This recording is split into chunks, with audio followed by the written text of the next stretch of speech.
Hello guys, and welcome to this new video. So today we are going to watch the round 5 of the Sinquefield Cup 2015 with two games featured, Topalov, the leader, against Fabiano Caruana, and Magnus Carlsen, the world chess champion, against Wesley So. So we're starting with the Bulgarian player Topalov, leader of the tournament, playing against Fabi Caruana that had an excellent tournament last year. He started with 7 points out of 7. So Topalov is playing e4, e5, knight f3, knight c6, bishop b5. So we have the Ruy Lopez, and knight to f6, attacking the pawn e4.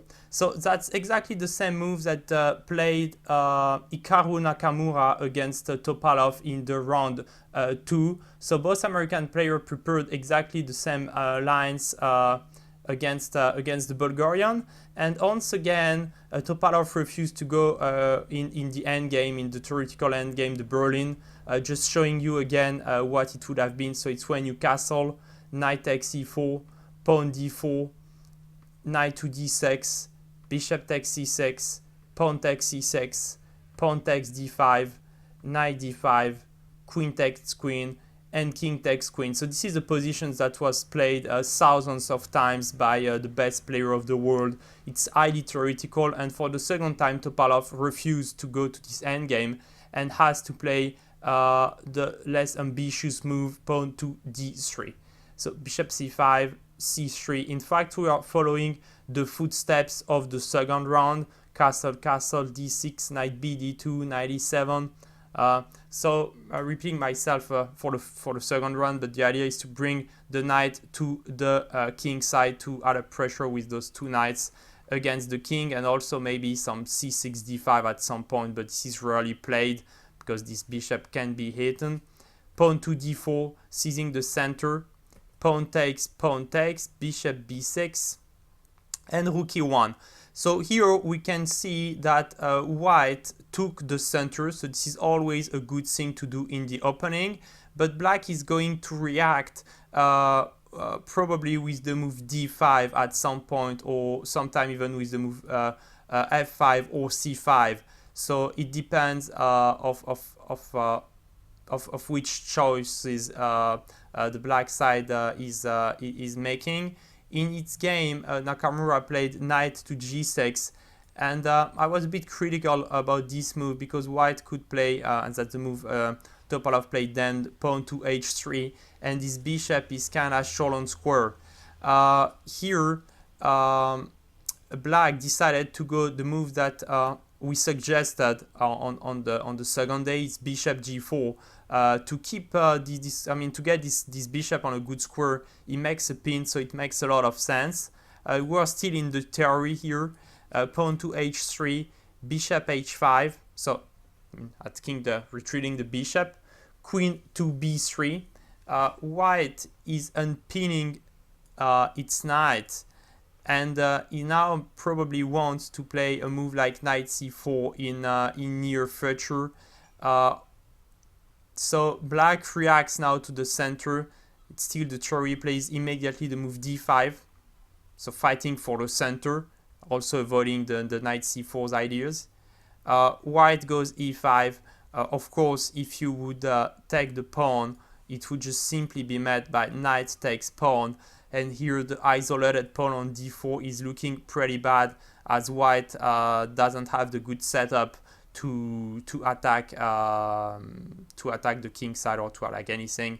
You can refer to some material about the isolated pawn if you want to know more details about this pawn structure. But white here would need to have a setup that allows him to attack the black king, or at least to have some activity, which is not the case. So white decides to go e5, so it's totally logical. Black retreats the knight to d7, illogical again. Pawn to a4, threatening a5, and pawn to a5. So we are almost out of theory here. There is still a game. There is still a few games after a5. And Topalov is going to follow the footsteps of a game between Leko and I didn't write down who was the name, and Vachilagrav. So it was Vachilagrav Leko. And the move that was played in this game was Queen D1, and it's going to be the move here as well, but it was a rapid game. So it's the first time this move is played in a classical chess game. I mean, classical time control. The idea of Queen D1, I will tell you what I don't really like in this move, Queen D1, showing it again. So the idea is simple. It's to bring the knight to B3 and to C5. The thing is that I don't really like to play 2 times the same piece, even if we are kind of out of the opening, to come back on its initial square. But that said, I'm saying that just not knowing this particular position really well, and Topalov, of course, prepared for this game, and I think this was its novelty, or kind of a novelty. So of course it should be a good move, and we'll see in the game that it makes sense. In fact, just at the first sight, if I would see a lower rated player play Queen D1, I would just get mad and say, what did you just do now? You just bringing your queen to be pinned again? I mean, isn't it a big mistake? And here, for some reasons, deeper reasons, it's not a bad move, and maybe even a good one. So if you would take the pawn here, so you think, oh, it's a free pawn because the knight can't retake the bishop. You see, it's just met by bishop d1, but white has the move g4, threatening the bishop, and we will be able to retake the bishop back. So the pawn is not in danger. Black goes knight to b8, recycling the knight on c6. So on c6 it will look at the d4 pawn, and maybe later on it can land on b4, look at those light squares. So knight b8, logical move. Knight b3, both players are following their plan, developing their pieces. Knight b c6. Here white has to develop its last piece, and is doing so with bishop g5. Again, a pin. So black plays as white, asking the question to the bishop first. The bishop retreat, and here white has a strong threat, which is, if you play, I don't know, I would play a nonsense move. What kind of nonsense moves I can play? Let's play rook e8. Doesn't make sense because you are even pinning your knight. But the thing is that the idea of white is to play bishop takes c6, pawn c6, because the knight was pinned, couldn't retake with the knight, and here this pawn structure is really bad, and white is just going to harass those pawn, and it's a good advantage here for white. So the threat is to make those double pawns. Even after a move like queen d7, though, we could think about bishop takes, forcing queen take, and bishop c6, even if I don't love to give up the 2 bishops in 2 moves. I mean, this pawn structure is always bad, and the pawns are shattered here, and it's not looking great for black. So black goes queen c8. So the idea now for black is to bring this knight to b4. So in order to do so, he needs to go queen e6, defending the knight, and then knight to b4. So white goes. So here white goes with a move I'm not always fan of, is pawn to g4. The thing that, you know me probably now for quite a long time if you watch my videos, I never love to open up my king like that. I mean, I know in modern chess now, 21st century players love to do that, but even if I'm young, I'm kind of still from the old school, and I mean, I don't like to get my king open. I would have chosen a more calm way. Is rook c1. I mean, those players like Topalov, they can play those moves because they are very good at calculations, and they can afford playing the move g4. That's probably why they are 2800 something. But the players like me, or maybe like you, which are lower rated, I really recommend to play more classical chess, like Rook C1. So now after Knight B4, after Knight F5, there was some crazy lines with G4, Knight takes H4, and Knight takes H4 back. So you see I played G4 myself, but the idea here is that we are winning the pawn. So when we play Rook C1, so Knight F5 is not available. He could try to play, by example, Bishop F3, Queen F3, Knight F5. So this is the computer line in order to play against Rook C1, because Rook C1 is a good move, so Black has to react dynamically. Bishop C6, Knight takes H4. So trying to save the pawn. Queen H5, Knight G2. So it's a very tactical line. King G2 and B, pawn takes C6. So yeah, the computer line after Rook C1 is this one. And I like white here because, as I showed, I think we have a good way to attack the black king here. And with the pawn structure shattered, it's like, I mean, this is a bit out of the equation for the moment. And I prefer this knight over the bishop, which is maybe a bit blocked. It's hard to see how it can recycle. And white has a very direct play. So this Rook C1 move was a good attempt. It's not easy to play for black because, as you see, here the difficulty is that you cannot move this knight on b4 because of this knight on e7. It's not that easy to move the pieces. So Rook C1, another good move. He went pawn to g4. Black so goes bishop g6. All that logical. Now Rook C1. And here it's hard to understand how black moves because after Queen e6, so that's the line I wanted to show with Rook c1 instead of g4, but it transposes somehow. Knight c5, bishop takes, rook takes c5, rook c8. Because you want to play knight b4, you got to move this knight away and bring this one on c6. But the thing is that the pawn is attacked, and after rook c8, white can go queen to c1, and it's hard to get away from this pressure on the c7 pawn.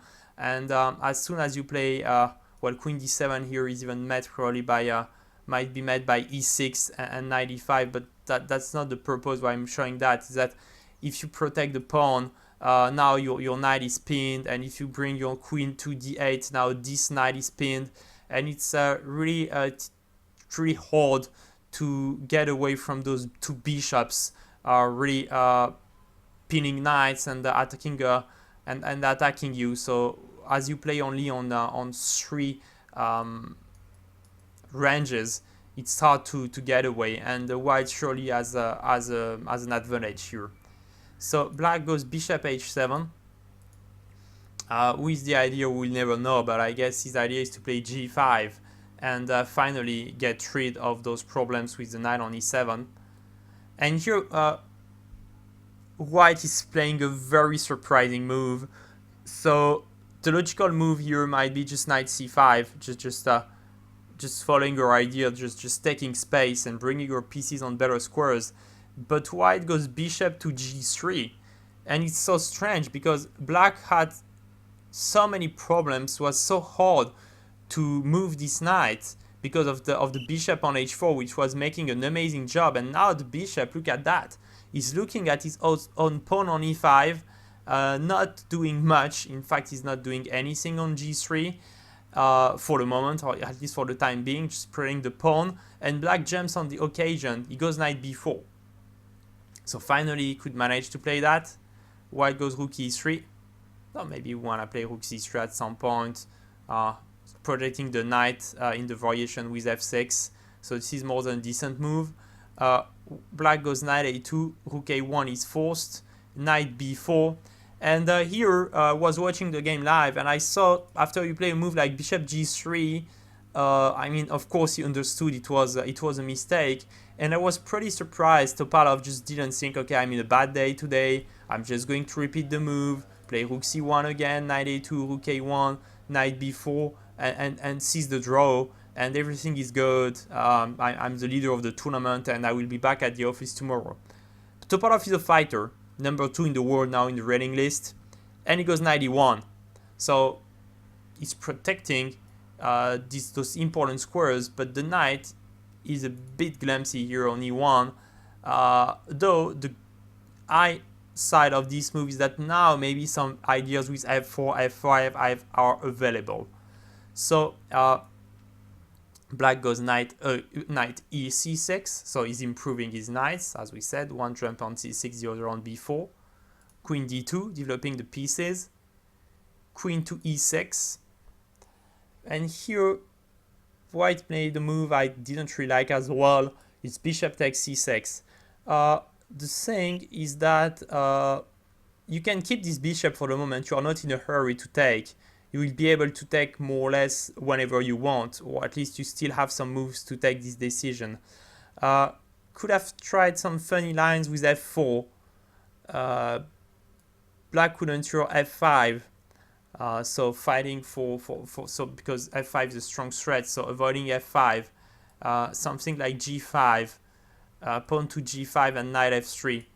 Those kind of pawn sacrifice were pretty interesting, with the idea like you take, retake, and very quickly you bring your king to h2, rook g1, rook g3, and try to attack this king. It was an interesting variation to play. Though it went bishop c6. Again, it's not a big mistake. I mean, the only big mistake Topalov did so far is bishop g3. All the other move I just kind of criticized, but the move like g4 is maybe even better than the rook c1 I said. Bishop c6 is just that I don't want to exchange the pieces too early, too quickly, but it's not a big deal. So queen takes, rook c3, attacking the queen, and taking a better square for the rook as it goes away from this bishop. Queen e6, knight to g2, so now recycling the knight when I jump on f4. And black here has two plans, in fact, had two plans. I didn't mention that earlier, my mistake, guys, was to either play c5, which was pretty impossible to break up the center, either the move f6, so to try to break this pawn chain and finally get more space. And now it can achieve pawn to f6, so breaking up the center. White goes knight to f4, so attacking the queen, queen d7, and pawn to e6. It's a big commitment to bring the pawn to e6, as it will be blocked and far away. White could have tried knight h5, by example f5, then bishop f4, and queen f7 was also a way to continue this game. A very unclear and unbalanced game. This pawn on e5 is good to some extent, but the f file is maybe opening. It's hard to know who is going to attack who, as both players are playing on the king side. Also, this bishop at some point might be trouble for white, as it's on this diagonal looking at the f2 square. So if one day it's getting alive, it's going to be really dangerous for white. So very unbalanced position here. White went e6. It's not a bad move either. Queen e7, rook e1. So the pawn is blocked. The pawn is blocked on e6, and it's a nice target for black if they can attack that. But it's a good asset for white as well, because it can help to attack the king or to block a piece. Like now, if the queen moves away, e7 is arriving immediately. So it's a really sharp pawn, I would say, and it's really double-edged pawn. It can be a good asset as a good target, a good asset for white or a good target for black. So it's really concrete here. Rook e1, black goes f5. So still the same idea to open up the f file to make this rook alive, and this pawn maybe on f2. The bishop might land on e4 at some point. So f5 logical. Knight to c5. Bishop c5, rook c5. So now we are attacking the pawn. Black goes pawn c6. So somehow those two pieces were both looking at each other, and now they are exchanged. So now no more of this bishop looking at this diagonal, but this rook is a bit misplaced. So white goes rook c3, and black has a tempo now to play a move, and he's playing g5. And that's here move 34 of the game. And that's where Topalov is going to make its big mistake. Here, the position, so it's really very strange and complicated, with both players opening up their king, attacking both on their king side. The thing is that Topalov is going to play knight g2, and you cannot play this move because of f4. And now your pieces are so misplaced that you anyway have to give up some material. The thing is that white had to try to go rook e5, but it's really hard to find. So the right move is rook e5, of course, with an engine and a dozen or 20 minutes to search. It's quite easy to find, but when you are on move 35 of this game, it's hard to find rook e5. Might be continued by pawn f4, bishop f4. And the thing is that as we talk about, this king is really wide open, and this rook on the third rank is really well placed. And now we have some combos coming with all those pieces at the black king.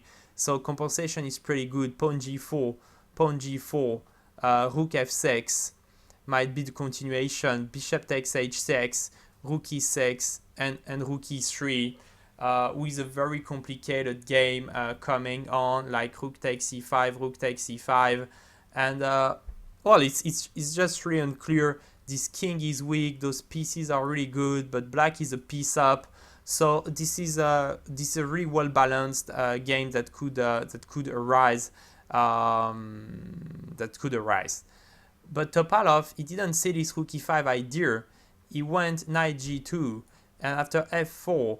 He decided to give up its piece. The thing is that if you play a move like let's say bishop h2, it's the only one, yeah, to save the piece. Your opponent can play, by example, rook f6, and he will win the pawn on e6. When you go, by example, I don't know, rook e5, and well, can we just take the pawn here? Since we can just take the pawn, and I mean just the pawn down, and look at this bishop, he's buried on h2, a bit like in the game between Capablanca, between Winter with white and Capablanca. So black is virtually a piece up, a piece and a pawn. So let's say the bishop can be exchanged against the pawn, so black is virtually a piece up here. So it's probably, I mean, it's not probably, it's just winning for black. So white is pretty much forced to give up the piece in order to search for counterplay. Pawn takes, bishop takes. Now black goes knight d3, winning even more material. It's a fork. So white has to take. Now if you take the bishop, your bishop is disappearing. Bishop h6 and rook to f3. So rook to f3 is a greedy line to keep everything to stay a rook up. He could also have gone bishop e4, bishop f8, rook f8. Sorry, not rook e8, but rook takes f8, rook e3, and queen e6, by example. Being a piece up for 2 pawns and having a very good bishop on e4. So the king is absolutely naked. But this bishop on e4 is such a monster that it's hard to see how white will attack the black king. This was also an advantage. Both moves are giving a strong advantage. So rook f3, rook e3, rook takes, and queen h7. A precise move, you are defending the bishop, and now the queen might land on g6 when you go queen g5 check. So if white went queen g5, queen g6, queen takes, bishop takes, f4, so going for this endgame with those 4 scary pawns against the rook, black could go b5, f5, and pawn takes a4, pawn takes g6, rook e8. So we give back the bishop, but we are eating 2 pawns on the way. Pawn to h4, rook e6, pawn to h5. So it looks scary with those 2 pawns driving, but rook e4, and black is going to win the g4 pawn, and it's pretty much safe for black here, and black has a winning endgame here. So white has no time to play this variation with queen g5. It's just a couple of moves late. So he decided to go pawn to f3, Topalov, rook e8, so activating the rook, h4, queen g6, attacking the pawn now, pawn to e7, queen to d6, so attacking the pawn, bishop f4, queen e7. So we give back the piece in order to get to this endgame. So this is pretty much a forced line from here. When we play queen d6, it's all the moves are pretty much forced as we thread queen g3 as well. So all the moves are forced. Caruana calculated it all. Rook f8, bishop e5, rook f3, king g2, and rook b3. And I think Caruana calculated till this position, and it looks a bit scary with those 2 pawns, because 1, 2, 3, 4, and then 5, and you make the queen. So white here, black here has 5 moves to stop him from queening. So he starts, so h5, he starts with rook takes b2, logical, you take with a tempo, pawn to b5, white retakes, and rook takes b5, Topalov resigned. The thing is that g5, a4, h6, h3, g6, rook b7, stopping those pawns, h7, rook takes h7, pawn takes h7, king takes h7, and white is a move away from stopping this pawn from queening, and it's game over. So I don't know if he calculates till the end, but when he plays queen d6, he goes in this, well, it's not totally forced, but pretty much forced line, 15th move long, that is winning, but it's pretty much straight line, straightforward. So I guess he at least saw some position somewhere here and thought he will always have time to do something to stop those guys from queening.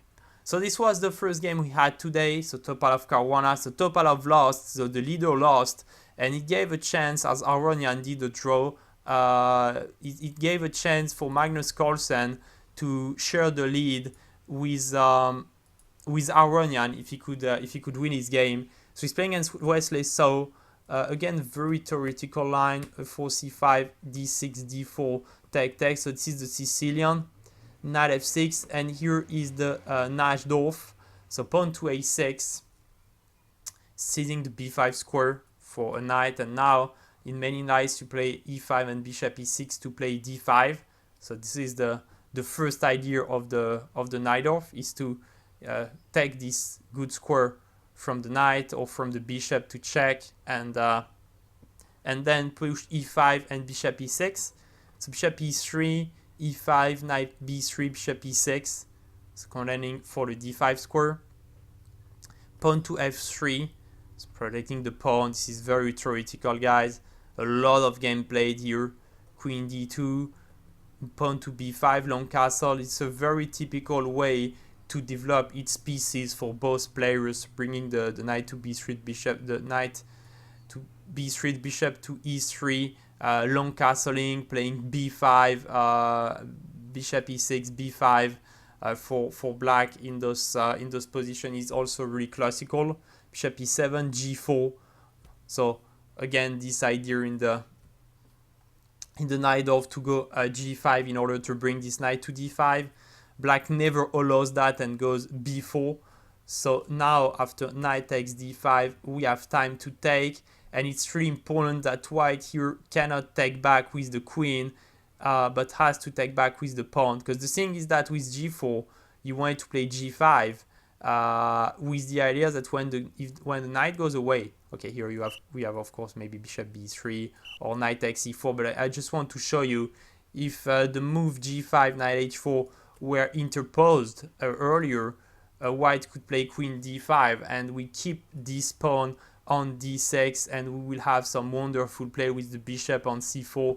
This is always a wonderful position, and it often leads with endgames where all the minor pieces are exchanged, only heavy pieces on the board, and those two bishops where the white bishop, light square bishop, is totally dominating the dark square bishop, which is on e7. And a lot of hook endgames are just winning in this position. So bishop takes d5, e takes d5. So it's really important for black to make sure white takes with the pawn. Knight b6. So this is still theoretical. And here Magnus is going for a sacrifice. So knight a5, knight takes d5, knight to c4, knight e3, castle, and bishop c4. So I'm stopping now. So we are out of the theory, and that's where I'm stopping a bit to say that black is a pawn up. Sorry, black is a pawn up. This pawn on d6 is the pawn they won in the opening, but white has the wonderful bishop against the bad bishop. So I would say that white has good compensation, and it's probably easier to play here for white, because for the moment it's more clear and more easy to see how the pawns are pushing to attack this king than how black organizes itself to attack the king on c1. Here black recycled the knight d7. Anyway, your knight is going to be attacked with g5 earlier or later, because white wants to play g5 to attack the king. h4, pushing the pawns, and here Wesley So goes a5, losing a tempo to protect its pawn. He was afraid probably after knight b6, queen b4, d5, taking the queen, and queen a5, so giving the pawn away, the pawn back, sorry, in order to activate the bishop and have a better center. It's a very complicated position. It's just unbalanced. White has some play on the black has some play on the queen side. White has some play on the king side. I mean, both players will develop their strategy. This pawn in the center is, from one point of view, a good asset for black, but it's also a weakness in some variation, because the white pieces are attacking it pretty nicely. So complicated game, guys. Anyway, black goes a5, so he's not giving up the pawn. Pawn g5, continuing the idea. Rook c8. All that's logical. Bring your pieces to the play. The rook is on a beautiful file. Bishop d5. Bishop d5, an interesting move. After a move like rook c5, now he went knight b6. But just to show you the idea that might rise is to play bishop to e4, knight b6, so continuing the attack for black, and queen d3. And this attack on h7 is really annoying, because you have to move a pawn, and when you move a pawn, everything opens up. So that's the bad news for black, is that whenever you move it, I mean, even if you take the pawn, look at that, everything is opening up on around your king, and this might look ugly in some variations.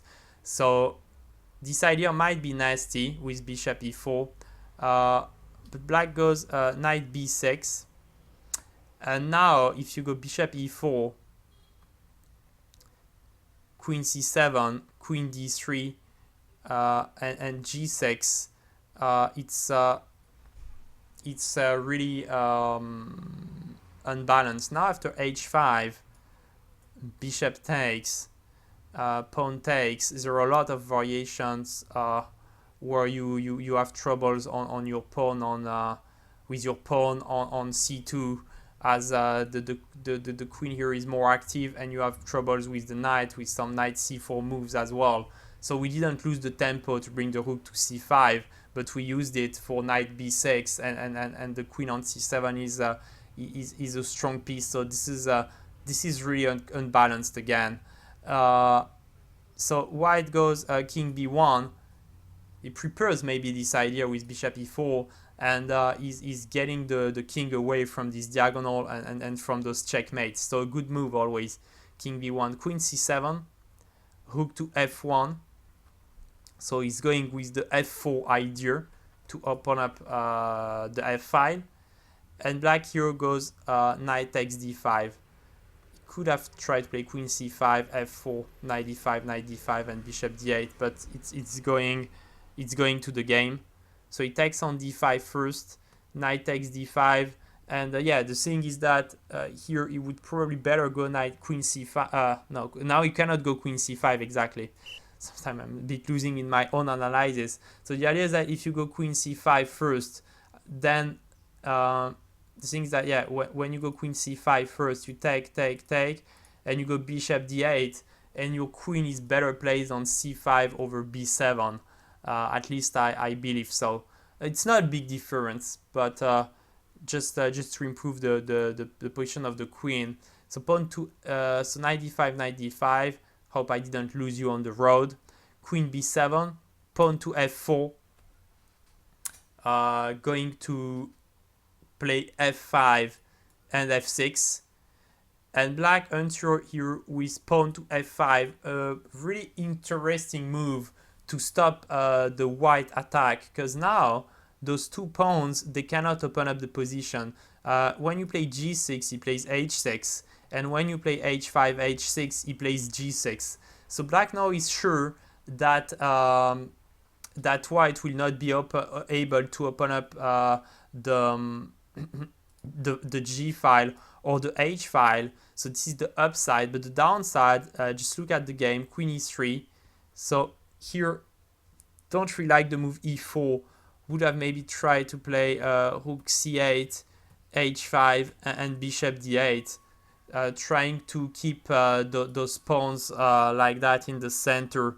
I mean, it was unbalanced again. I mean, it was really unclear how the game would continue. The position is I prefer white. As black now is playing a bit passively. I mean, he brings the rook to the center, and it's a bit more passive, but it can keep the center, and I think keeping the center like that is pretty important. It's pretty important, while we can maybe then try to activate the bishop a bit better, and keep the position like that, just not for the bishop to be absolutely dominated as it happened in the game. Because when he played e4, Magnus had an excellent answer. He went h5, so he's preparing now. Rook c5, developing the pieces, h6, g6. So with those two moves, Carlsen is making sure that a lot of endgames now are good for white, because whenever you take the h7 pawn with a rook, by example, when your rook lands on the 7 rank, I mean, when you have the pawns so much advanced, especially when it's an h pawn, it's like you always need to take care of this h7 pawn. As soon as it disappears, white is absolutely winning. So very good thing to have this pawn. Also, we took control of this long diagonal. This bishop would dream about this diagonal, and now even if white doesn't have a dark square bishop, it has a better control of the dark squares compared to black. So it's like he's really dominating the bishop and has some potential for the endgame. So now queen b3, so starting some threats, knight e7 double check by example, black goes rook f7, and white goes pawn to a4. And this is again a good move, a good positional move, is that now the black pawn structure is completely fixed on the queen side as well. It means that all the black pawns are fixed on dark, I mean here on dark square, here on the white square, but the fact it's on the white square on this part of the board is not a big deal because white is seizing the dark squares. And this bishop is totally dying on e7. It has nothing to do because bishop d8, but it's hard to activate it.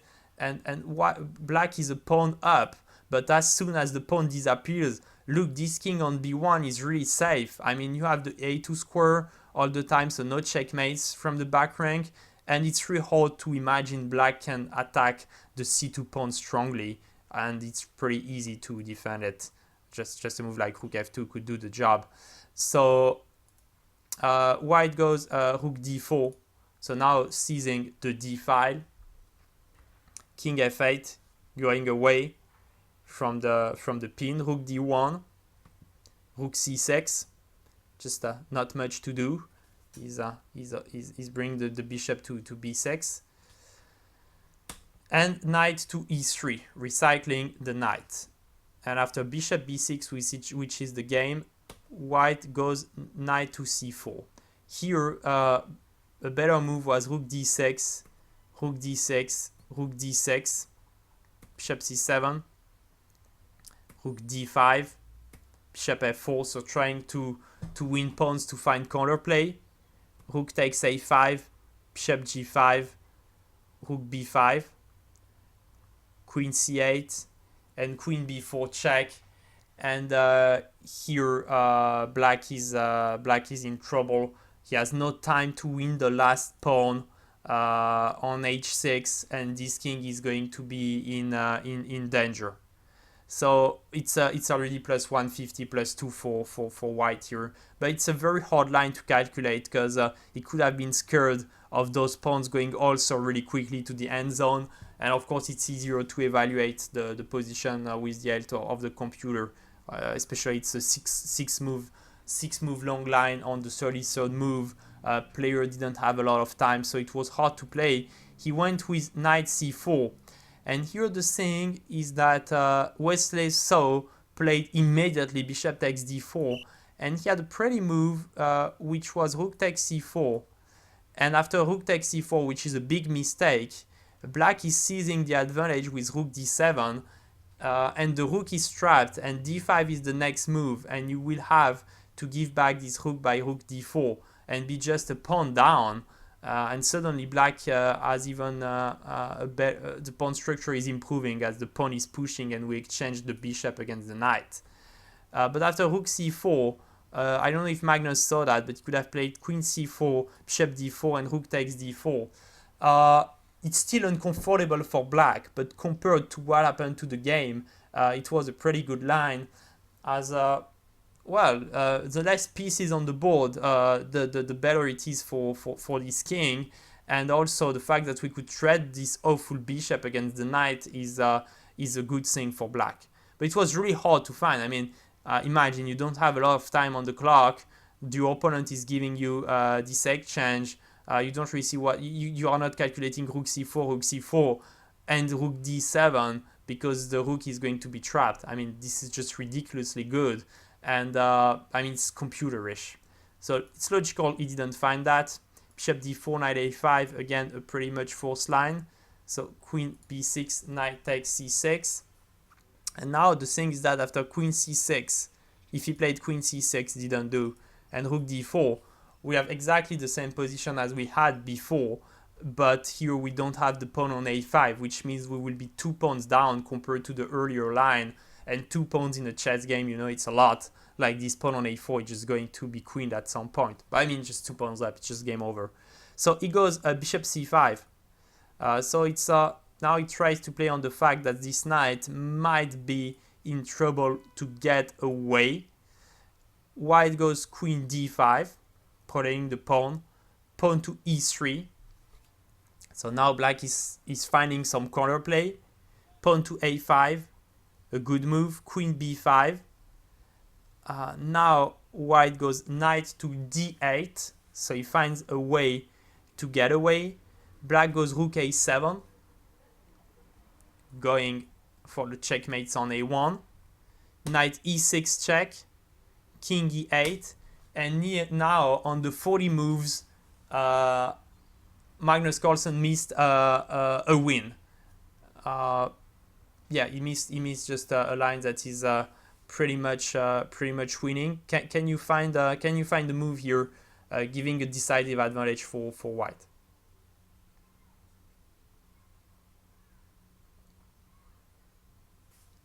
Give you 10 seconds. 10 seconds. I mean, it's not absolutely winning, but giving you a chance to find the best move.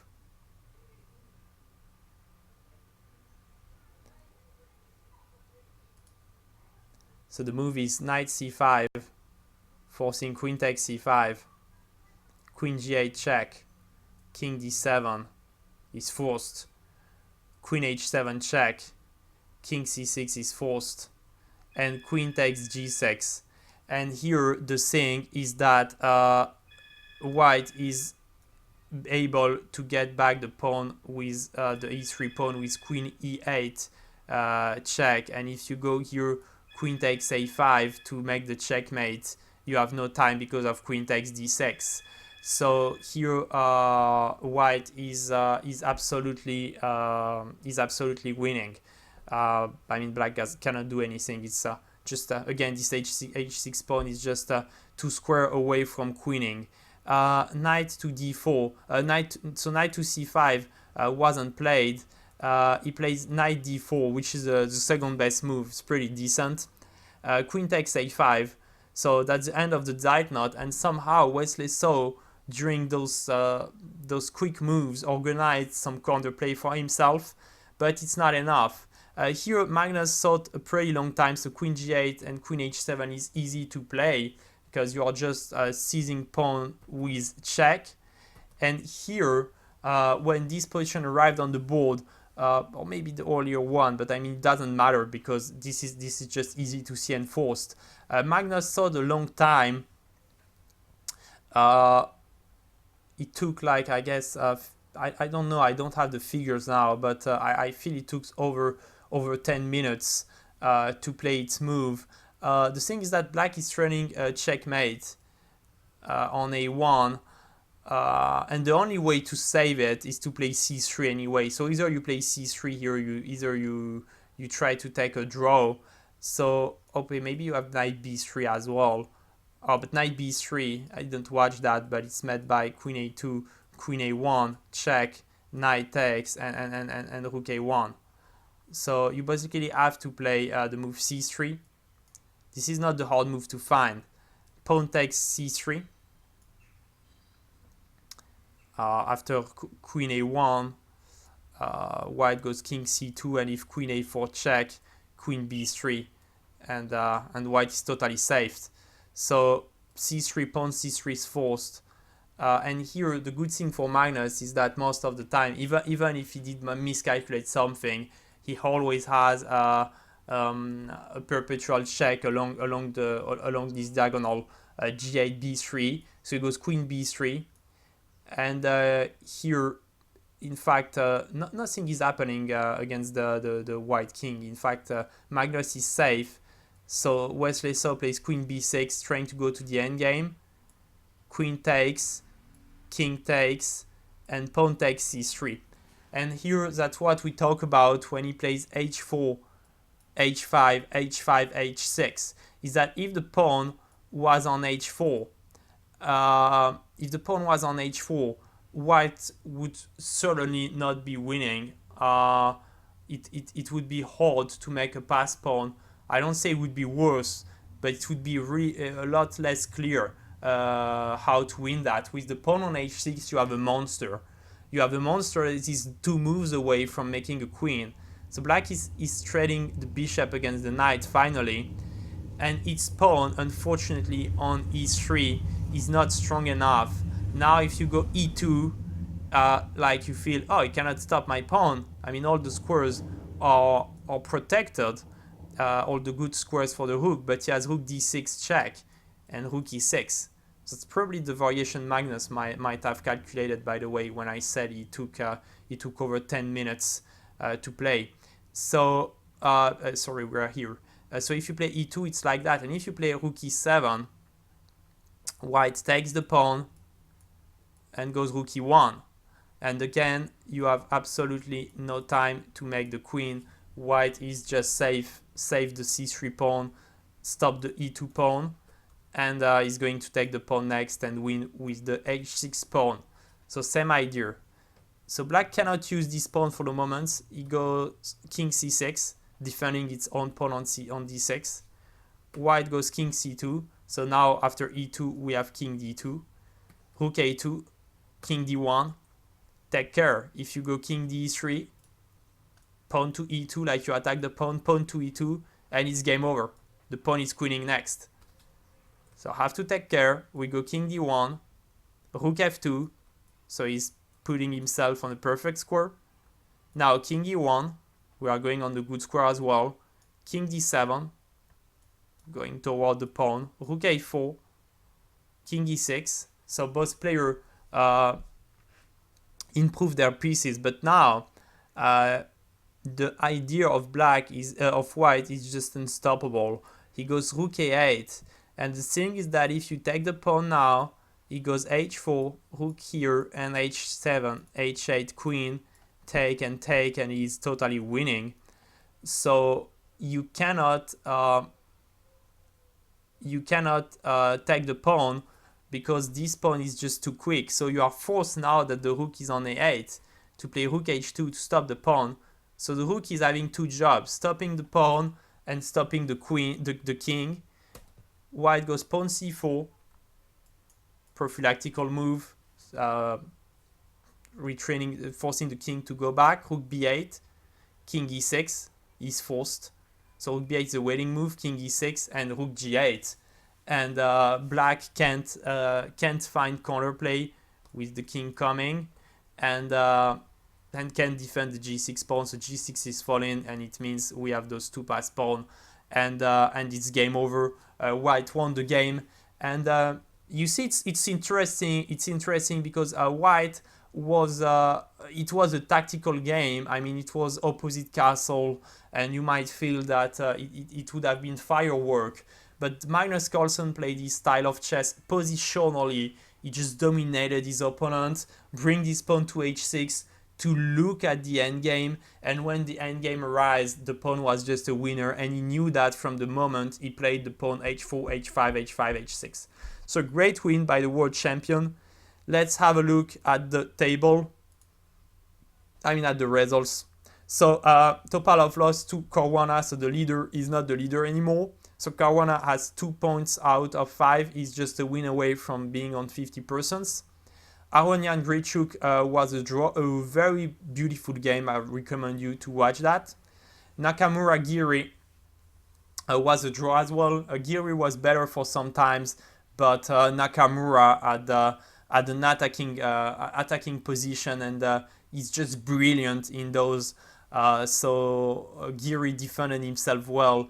And then they just drawn. So Giri, another draw. Nakamura, well, it's a draw as well because they played together. Carlsen sharing the first place after his win against Wesley So with Levon Aronian, both players with 3.5. Wesley So is having a tough tournament, being rock bottom now, the only player with 1.5 point. And Vichy Anand drawn against Maxim Vachilagrav. So thank you for watching this video. See you tomorrow for the round 6. Goodbye.